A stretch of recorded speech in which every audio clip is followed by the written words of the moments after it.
तो जैसे मैंने तुम्हें गाइड किया, मैंने तुम्हारी मदद की, या और टीचर्स ने तुम्हारी मदद की, या जिन जिन लोगों ने तुम्हारी मदद की, आगे तुमको भी 2 से 4 लोगों की मदद करनी है। बस वो वक्त याद रखना, तो तुम भी 2 लोगों की ज़िंदगी में डिफरेंस क्रिएट कर पाओगे, वो और 4 की ज़िंदगी में डिफरेंस क्रिएट सफल संकल्प कर तू चल उनकी कहीं को एकेडमिक इंग्लिश, स्पोकन इंग्लिश और कॉम्पिटिटिव इंग्लिश विषय में श्री नरेंद्र सिंह यादव नरेंद्र सर एक सशक्त हस्ताक्षर हैं। माँ Sheetla English spoken and personality development classes के संचालक तिवारी सर 2010 से इस क्षेत्र में हैं और उनके पढ़ाए स्टूडेंट विभिन्न शासकीय सेवाओं, कॉरपोरेट जगत और व्यवसाय जगत में सफलता से कार्य कर रहे हैं। आपकी विशिष्ट अध्यापन शैली के कारण छात्रों का रिजल्ट सदैव उत्कृष्ट रहता है। गत वर्ष आपकी संस्थान का परीक्षा परिणाम मध्य प्रदेश में सर्वोत्कृष्ट रहा। माँ शीतला के उपासक और अपने पेरेंट्स को आदर्श मानने वाले तिवारी सर इंग्लिश टीचर के साथ एक कुशल मोटिवेटर और लाइफ कोच भी हैं। आप पर्सनैलिटी डेवलपमेंट की निःशुल्क क्लासेस लेने के साथ शहर और बाहर की शिक्षा संस्थान और कंपनीज में पर्सनैलिटी डेवलपमेंट के सेमिनार भी करते हैं। आपको अनेकों शिक्षण व सामाजिक संगठनों द्वारा सम्मानित किया गया है। भारत की सर्वमान्य द्वितीय भाषा अंग्रेजी को आसानी से ग्राह्य बनाने के लिए छात्रों को उपयोगी टिप्स आप इस इंटरव्यू में दे रहे हैं और आपके साथ चर्चा कर रही हैं हमारी इंटरव्यूअर नैना चतुर्वेदी। अनिल आनंद प्रोडक्शन के सक्सेस स्टोरी के एपिसोड 8 में हम आपका स्वागत करते हैं। आज हम आपको मिलवाना चाहेंगे नरेंद्र सर से। He is an established personality and a very famous teacher for academic and competitive English. Hello sir. Hello sir, आपका ये जो कोचिंग प्रोफेशन है, इसकी शुरुआत कब और कहाँ से हुई थी? एक्चुअली ज़्यादातर आपने सुना होगा नैना जी कि लोग बाय चांस टीचर बन जाते हैं। जैसे हम किसी चीज़ की प्रिपरेशन कर रहे हैं और फिर हमको लगता है कि चलो कुछ समय के लिए हम पढ़ा लेते हैं, उसके बाद जो भी हमारा एम है उसके लिए हम आगे कंटिन्यू करते रहते हैं और फिर लगता है कि नहीं ठीक है, टीचिंग ही सही है।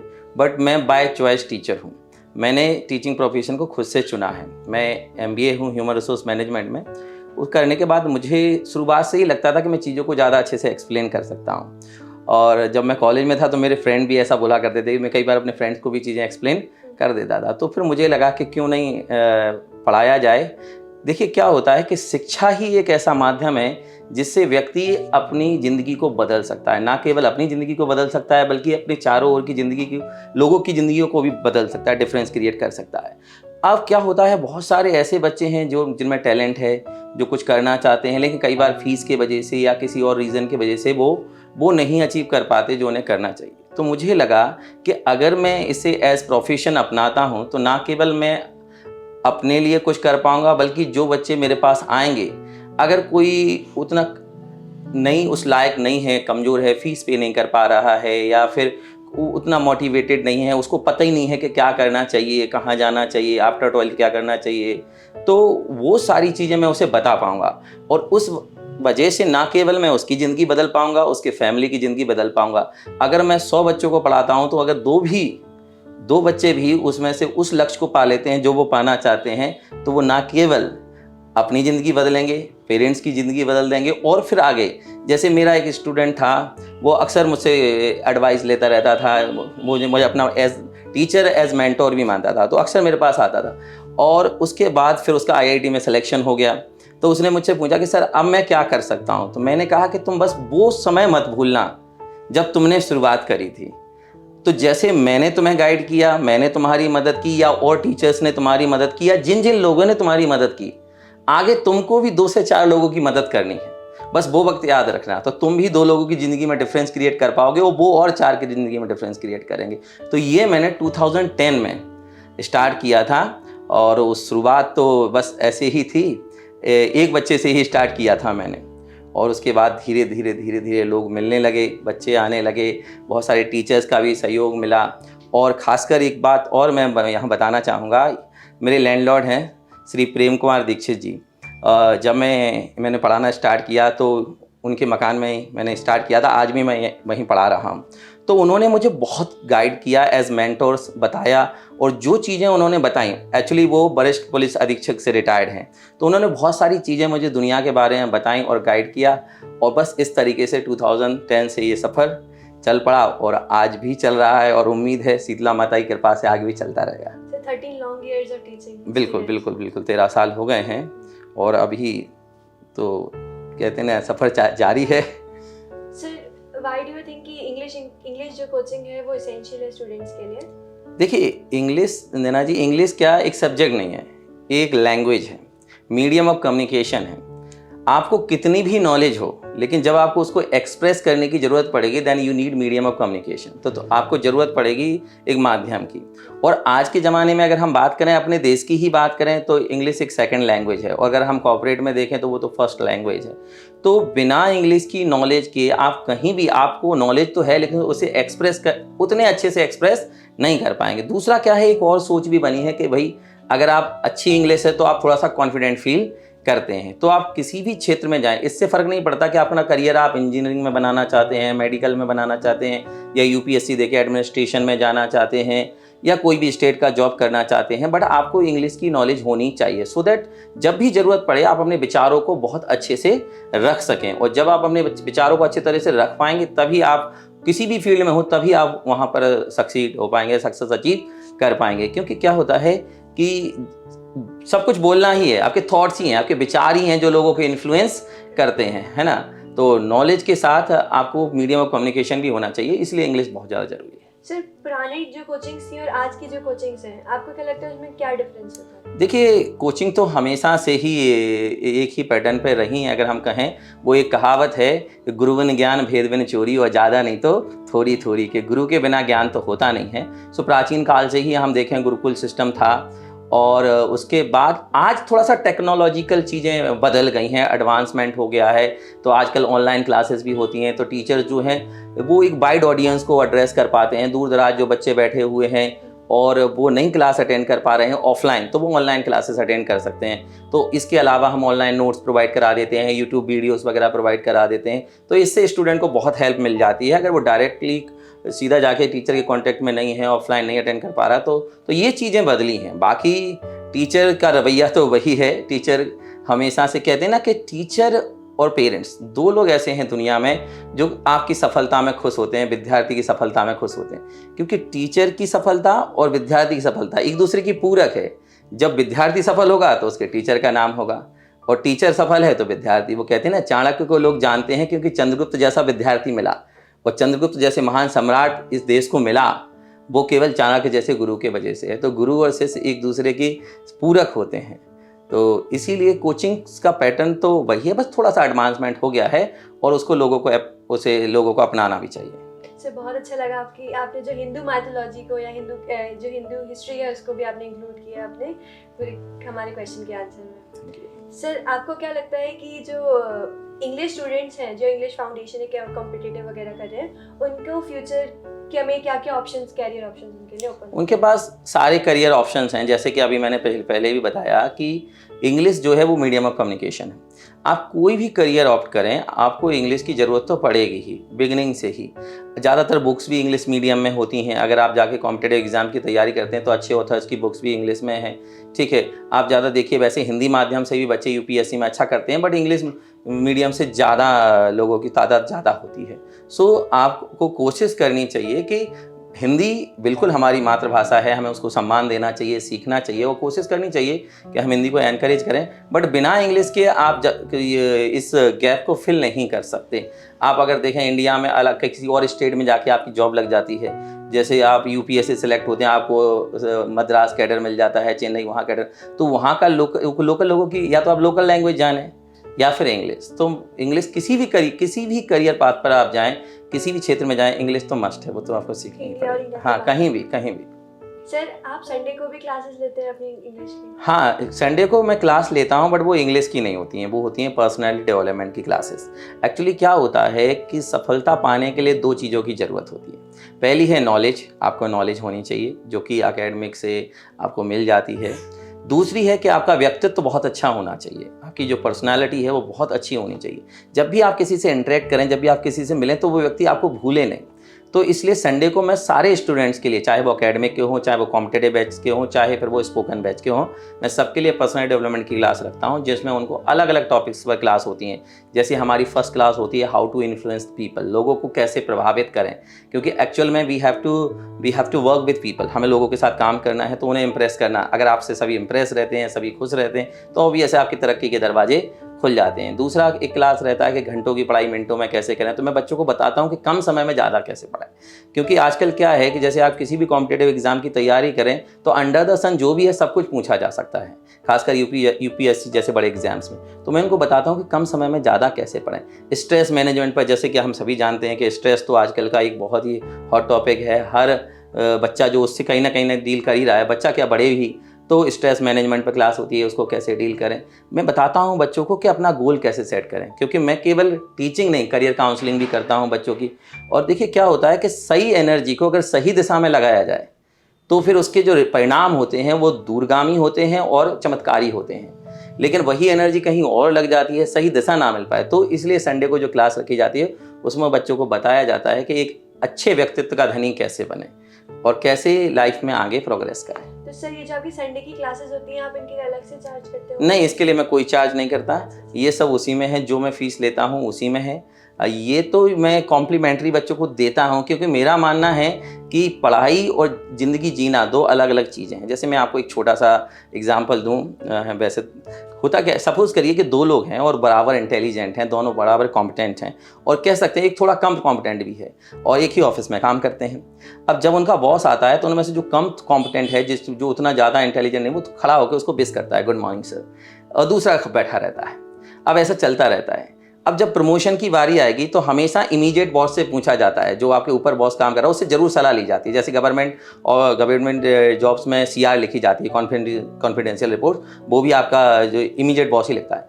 तो आप मुझे बताइए कि जब उससे पूछा जाएगा कि किसको प्रमोट करें, वो किसका नाम लेगा? जिससे ज़्यादा इंटरेक्शन हुआ, जो उसको विश करता था। तो उसे उसके व्यवहार से मतलब है, नॉलेज भले ही आपको बराबर है लेकिन उसको उसके व्यवहार से मतलब है। आप ज़्यादातर HR के इंटरव्यू सुनिए, वो कहते हैं कि हम हमेशा लर्निंग एटीट्यूड ढूंढते हैं। हम ये देखते हैं जो कैंडिडेट हमारे पास आया, क्या उसमें सीखने की ललक है, क्योंकि अगर सीखने की ललक है तो हम उसे सिखा लेंगे। लेकिन जो सीखना ही नहीं चाहता या जो इस एरोगेंस में है कि मेरे को तो सब कुछ आता है, तो फिर उसे हम नहीं सिखा पाएंगे। तो इसीलिए मैं कहता हूँ कि इसके मैं कोई चार्ज वगैरह नहीं करता हूँ। मैं बच्चों को ये बताता हूँ कि तुम्हें आगे की ज़िंदगी कैसे जीनी है। एक अच्छा इंसान होना भी तो ज़रूरी है। आप सक्सेसफुल हैं तो अच्छी बात है, लेकिन आप एक अच्छे इंसान भी हो, तभी आप डिफरेंस क्रिएट कर पाएंगे सोसाइटी में। भाई हम जो कुछ है वो समाज से ही लेते हैं, तो कुछ पे बैक करना भी तो चाहिए। तो इसीलिए वो संडे की क्लासेस होती हैं। और ना केवल संडे को मैं यहाँ क्लास लेता हूँ, मैं अलग अलग कॉलेजेस में जाता हूँ मोटिवेशनल सेमिनार्स लेने के लिए। हज़ारों की गैदरिंग होती है वहाँ भी बच्चों को यही चीज़ें बताता हूँ। ग्वालियर के कई कॉलेजेस में जा चुका हूँ, इंदौर के कई कॉलेजेस में, इवन कंपनीज़ में भी गया हूँ ट्रेनिंग लेने के लिए। तो इस तरीके से सारी चीज़ें हैं। According to you, learning attitude is a must. बिल्कुल, लर्निंग एटीट्यूड तो होना चाहिए। देखिए कोई भी व्यक्ति जो बहुत विद्वान होगा वो कभी अपने ज्ञान का बखान नहीं करेगा। आप बड़े बड़े प्रोफेसर्स को देखिए, विद्वान लोगों को देखिए, वो कभी नहीं कहते कि मैं इस विषय का प्रोफेसर हूँ। वो कहते हैं मैं इस विषय का विद्यार्थी हूँ, मैं इंग्लिश का विद्यार्थी हूँ, मैं मैथ्स का विद्यार्थी हूँ। वो ये नहीं कहते कि मैं मैथ का मास्टर हूँ, क्योंकि कोई भी सब्जेक्ट, कोई भी भाषा अपने आप में बहुत बृहद और बहुत महान है। हजारों साल निकले हैं उसको डेवलप होने में, और लाखों हजारों विद्वान आके कुछ ना कुछ कंट्रीब्यूट करके गए हैं। तो एक छोटी सी लाइफ में हम कितना सीख सकते हैं। तो इसलिए ज़िंदगी भर लोग सीखते रहते हैं और सीखना कम है। तो इसीलिए लर्निंग एटीट्यूड तो होना ही चाहिए। आप हमेशा कुछ ना कुछ सीखते रहिए। सर आपकी कोचिंग में किस तरीके के छात्र आते हैं, या फिर सर क्या ऐसी स्पेशलिटी है आपके कोचिंग इंस्टीट्यूट में जो इतने सारे स्टूडेंट्स आपके पास आते हैं? देखिए क्या है कि मैं अलग अलग तरीके, जैसे मैं एकेडमिक पढ़ाता हूँ तो उसमें जो 10th और 12th 9th से लेकर 12th तक के स्टूडेंट आते हैं, जिसमें उनके एकेडमिक्स की तैयारी करवाई जाती है। जो भी कोर्स उनको बोर्ड के द्वारा बताए गए हैं तो वो सारे कंप्लीट कराए जाते हैं। और उनमें भी मैं बहुत अलग तरीके से करता हूँ। जैसे सबसे पहली चीज़ मैं कोशिश करता हूँ कि जब बच्चा क्लास से निकल के जाए तो वो कुछ लेके जाए साथ में। मेरा मतलब केवल पढ़ा देना नहीं है कि टीचर ने पढ़ा दिया, बच्चे को कितना याद हुआ, उसने कितना समझा, वो कितना गेन कर पाया, ये मैटर करता है।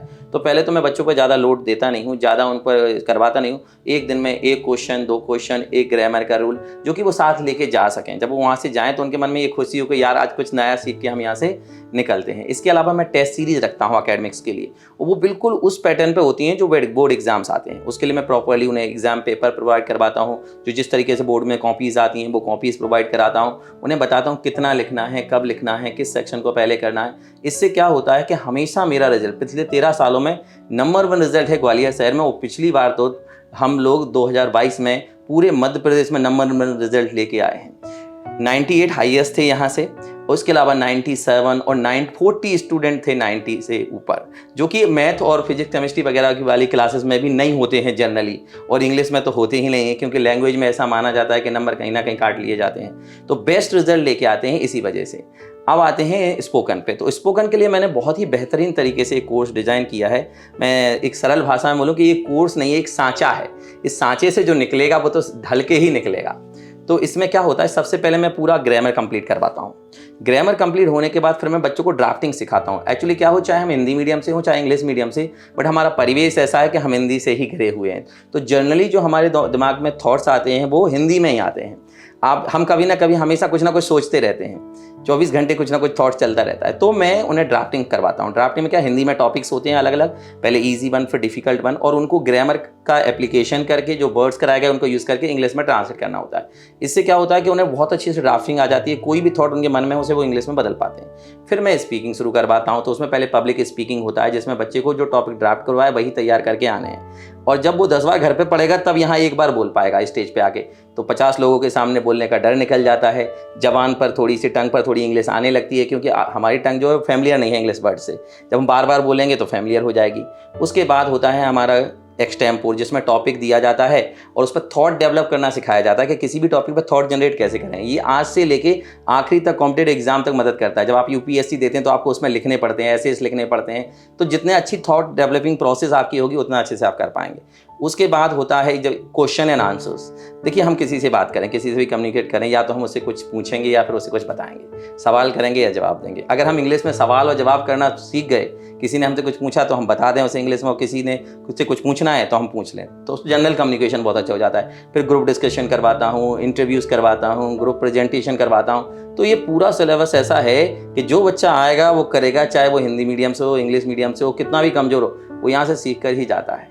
तो इस तरीके से क्या सारी चीज़ों से, और मैं कोर्स ड्यूरेशन बता के रखता हूँ। मुझे लगता है कि अगर 1 साल टाइम लगेगा तो मैं साफ बोल देता हूँ कि बेटा 1 साल लगेगा, इससे कम में नहीं। ये नहीं कि 3 महीने का झांसा दे के मैं उसे बिठा लूँ और फिर 3 महीने बाद उसको कुछ ना हो। तो इस तरीके से हम डिफरेंट हैं, दूसरों से अलग हैं, और इसीलिए बच्चा हम पर ट्रस्ट करता है।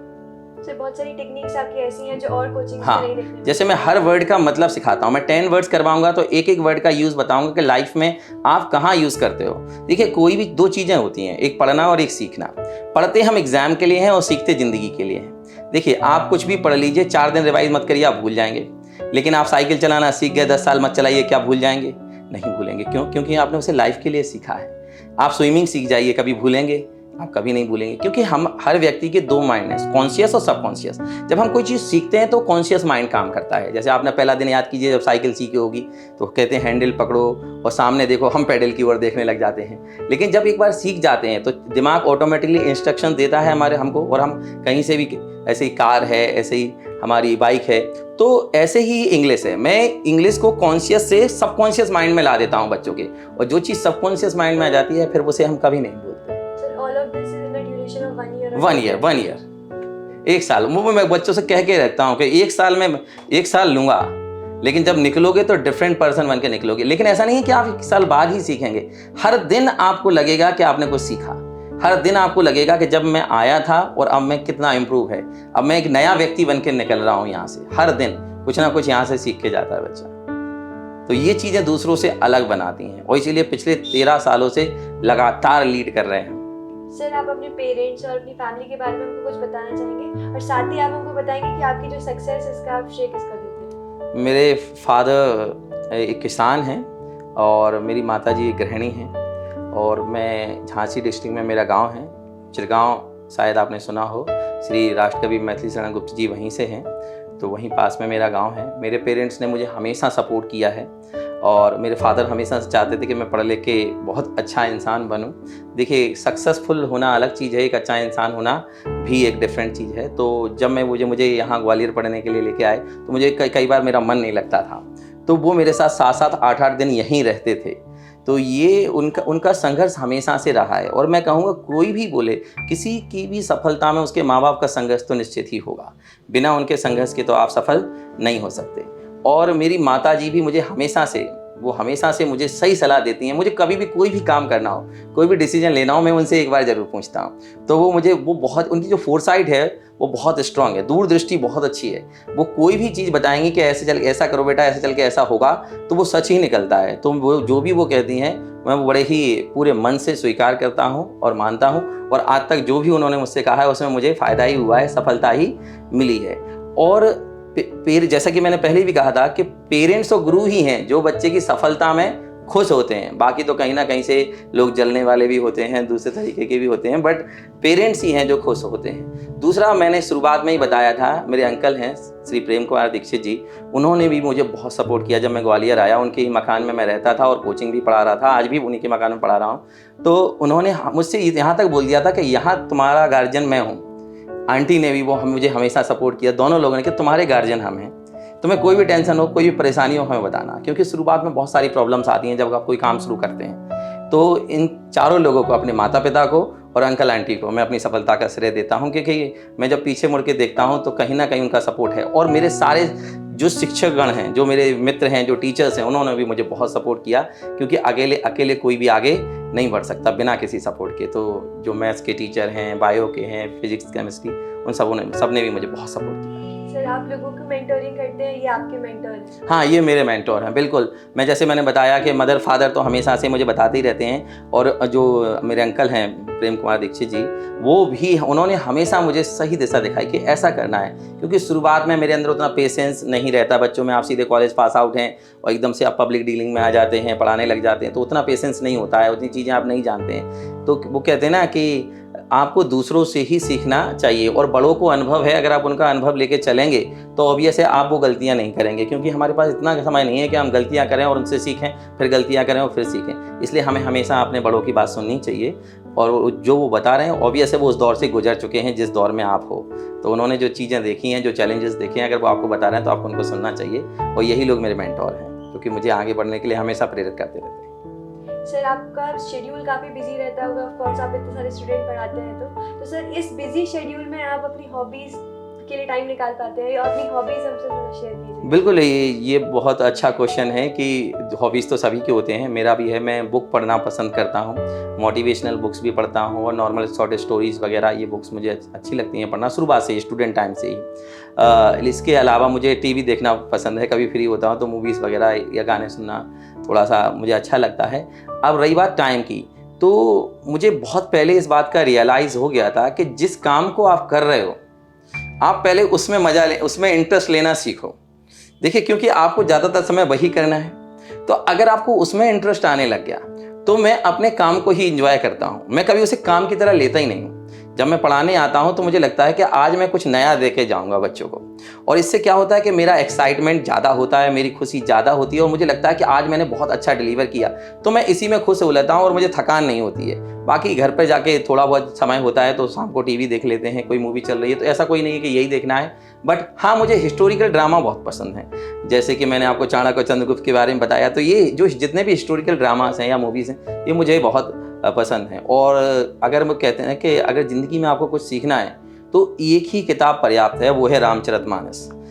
तुलसीदास जी द्वारा जो लिखी गई है रामचरितमानस, उसमें हर कैरेक्टर को, हर चीज़ को, आप उम्र के जिस पड़ाव से गुजरेंगे आपको बताया गया है कि आपको क्या करना चाहिए। उसमें बताया गया है कि आपको भाई कैसा होना चाहिए, आपको पिता कैसा होना चाहिए, आपको बेटा कैसा होना चाहिए, आपको पति कैसा होना चाहिए, पत्नी कैसी होनी चाहिए, आपको मित्र कैसा होना चाहिए। सारी चीज़ें उसमें बताई गई हैं। आप उस एक किताब को पढ़ लीजिए तो सब कुछ हो जाएगा। तो मुझे रामचरित पढ़ने का तो उतना मौका नहीं मिलता, बट मैं टीवी पर जरूर, जो रामानंद सागर जी ने द्वारा जो रामायण बनाई गई उसको देखना मुझे बहुत पसंद है। तो जब भी फ्री टाइम होता है तो मैं जरूर देखता हूँ, उससे कुछ ना कुछ लेसन लेके आके बच्चों को भी बताता हूँ। सर, चलते चलते आप हमारे इस कार्यक्रम के बारे में कुछ कहना चाहेंगे? देखिए, सबसे पहले तो मैं आपको और आपकी पूरी टीम को साधुवाद देना चाहूँगा, धन्यवाद देना चाहूँगा कि आप लोगों ने मुझे मौका दिया, यहाँ बुलाया। और ये आप देखिए, आपके ज़रिए ही मैं आपके दर्शकों से भी मिल पा रहा हूँ, तो उनको लिए भी मैं नमस्कार करूँगा और धन्यवाद करूँगा कि मुझे ये मौका मिला यहाँ आपसे बात करने का, आप लोगों से इंटरेक्ट करने का, है ना। कहते हैं कि मैं एक विद्यार्थी ही हूँ, कहने को टीचर हूँ छात्रों के, लेकिन एक विद्यार्थी ही हूँ। और उतना ज़्यादा मैं नहीं कहूँगा कि दुनिया में तो बहुत सारा ज्ञान है कि मैं ज्ञानी हूँ, मैं विद्वान हूँ। मैं बस जस्ट एक विद्यार्थी हूँ और हर चीज़ से कुछ ना कुछ सीखना चाहता हूँ। यहाँ आके भी मुझे बहुत कुछ सीखने को भी मिला, बहुत अच्छा लगा। और सभी को नमस्कार और बहुत बहुत धन्यवाद। जैसा कि हमारी परंपरा है कि हम अनिल आनंद प्रोडक्शन की तरफ से हमारे अतिथि को एक मोमेंटो प्रदान करते हैं, तो सर प्लीज इसके एक्सेप्ट कीजिए।